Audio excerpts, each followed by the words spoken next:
Well, thank you for your time. Obviously, it's a strange time, but as you say, Yeah. everyone I talk to during lockdown. They're like, well, I've got nothing else to do apart from watch Yeah. TV Oh, or actually, I do though, because other people are calling me. They're like, "Oh, you're in lockdown, so you can just listen to all my shit for like an hour." I'm like, "No, I'm really busy. Actually, I cannot." yeah, Yeah, yeah. everybody wants to bitch and moan, and they know that you're in lockdown, so they want to talk about it. Anyway, Oh, I'll put a funny stuff. filter there. Yeah, Yeah. exactly. But I watched your film earlier, the one we are going to talk Oh, about. okay. Talking of moaning.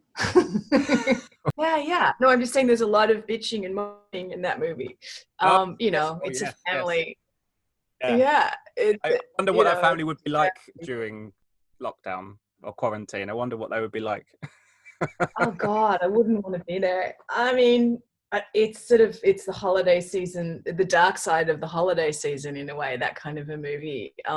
Obviously in that case, it's a reunion after a year, revisiting a kind of tragic situation, which pushed everybody's buttons. But um, I think what was interesting about the script is it does sort of look at how our families support us and destroy us. Depending what our expectations are from the people that we're closest to. I thought it was really interesting, kind of um, look at those dynamics, and it was that was my take on this space. As much as we ultimately, it's the love that binds us, but often it's very complicated.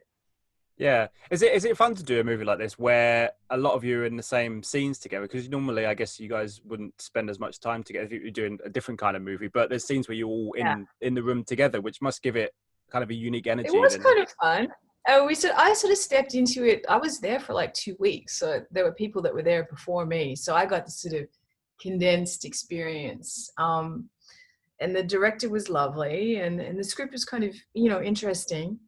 Um, and the people were great. Like, it was a really lovely, talented, kooky cast. So we were pretty much on the outskirts in some like outer suburb in Chicago that we'd probably never normally visit. And, we got to sort of experience some of that city, but just this kind of suburban experience just from where we were located. Because we weren't exactly staying where we were shooting. We were like kind of right out in the burbs. So that was interesting. Yeah. That's good. Well, I enjoyed watching it. It's a good little kind of sparring match between everybody. Everyone's got their own little things going on. Yeah. And they have this. And Yeah. your character's No, almost I like think she's like the sounding board, isn't she? Everyone like kind of comes on her to to give. yeah. I kind of Yeah. liked it because, it's sort of looking at traditional and some sort of aspects of religion, it could be Jewish, could be whatever, your family's sort of belief base is.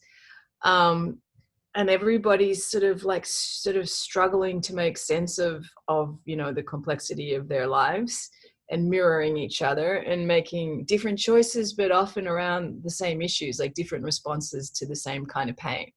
And obviously my character is, the kind of the black sheep rebel and doesn't want to go with the flow, and has this idealized version of who her brother was. And I think everybody's sort of got to come to terms with reality and accept themselves and then ultimately accept each other. And I think in accepting each other, they kind of come to more peace with themselves as the story goes on. Yeah, and also that dynamic, isn't there? Families, they always kind of find a way, no matter what the circumstances. They always, the family bind always. You try and find a way, even if it's not the way that you might not want to go down. They tend I to. know. I mean, it's holiday season here, so I'm getting ready to see my family. It's coming up. And of course, you kind of dread it, but it's also, you need it. It's like an anchor. So I think everybody can sort of relate to that sort of dysfunction. And I think the movie is kind of interesting because it doesn't show this, super happy little group of people, but it does show their love, and it's a sort of a depiction of that. Yeah. How have you been coping with I mean, have you been able to work and stuff? Because obviously I know there's productions going on back to normal and stuff. Have you been, when you were in LA, for example, were Um, you working, or have you been kind of stopped in your tracks? well, I haven't really. I mean, I had one movie that sort of fell over just after the offer came through because there was a COVID situation where they were going to shoot it. And in fact, the DP who went up there came back with COVID. So they couldn't ensure the project, basically. Um, and but that was going to be fun. And then just sort of experimentally, I did with a friend of mine shoot a movie in my house. And there was a couple of other actors shooting the movie in their house. And this director was directing remotely from her apartment, which was funny. So we had these cell phones set up and this specific kind of way to shoot the movie so that the cinematography was consistent. But, you know, she basically had this emissary who was her husband who would come over in mask and gloves and everything. Set up the camera, the phone basically, and she would be on her iPad like screaming at him and sort of directing the movie, which was pretty fun actually. It gave us something to do because for a while we were in a kind of serious lockdown in LA, so we had this creative project, and some of the other actors were really great actors, so it was fun to kind of create something out of the experience. And it was about being locked up. That was kind of the motive of the story. And then the relationships that, you know, that disguise our loneliness or whatever. And ultimately these characters all come to sort of see what's in front of them in a way they couldn't see before. And it's kind of like Love the One You're With kind of story. Love the one you're stuck in lockdown with. Yeah, It's yeah, kind yeah. of, that's the moral of the story, actually. So it was pretty funny. And that was a project. And then there's a few movies that have come out during this. You know, one movie is in theaters, or I'm not sure where in theaters right now, but it's called Two Hearts, and I'm not sure how it's going, but it unfortunately was scheduled to open during this weird period. So have been doing a little kind of remote press for that.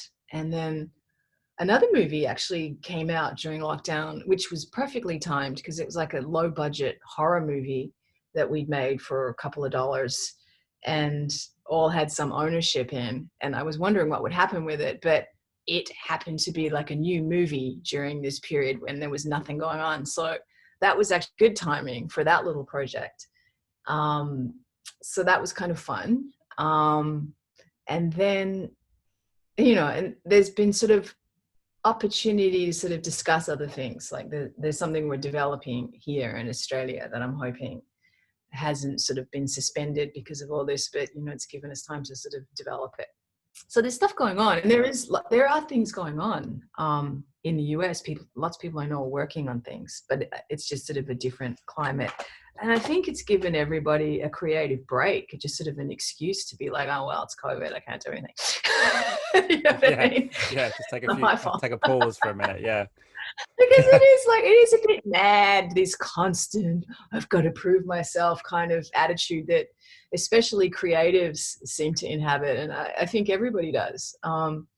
Fuck it, like, can't we just like be for a little while and it's okay, you know? Yeah, I yeah, for think sure. maybe there's a bit of that that's come out of it. There's a bit more compassion. I don't think people look to each other, you know, to sort of in terms of what are you achieving as much, because now for some people it's impossible to achieve anything, and really the achievement is being calm and being present.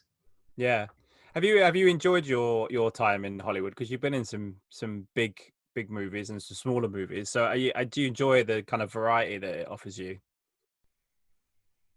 I mean, at times I've had much more of a kind of, I've been sort of so, what's the word, dependent on it, that I wasn't able to enjoy it in the way that if I wasn't dependent on it, it's pretty amazing. Like I couldn't think of anything more fun.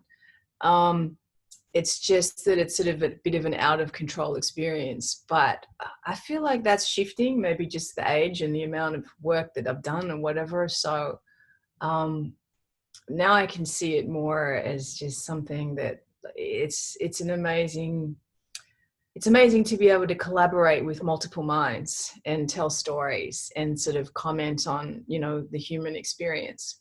So I appreciate it differently. Yeah. Good. Oh, well, thank you so much for your time. It's been lovely chatting to you. Yeah. Uh, And you. and you as well. I hope. And what time is it now? Almost 11:30. Yeah, bedtime. All right. Well, time to go to bed soon. Yes, soon. Yeah.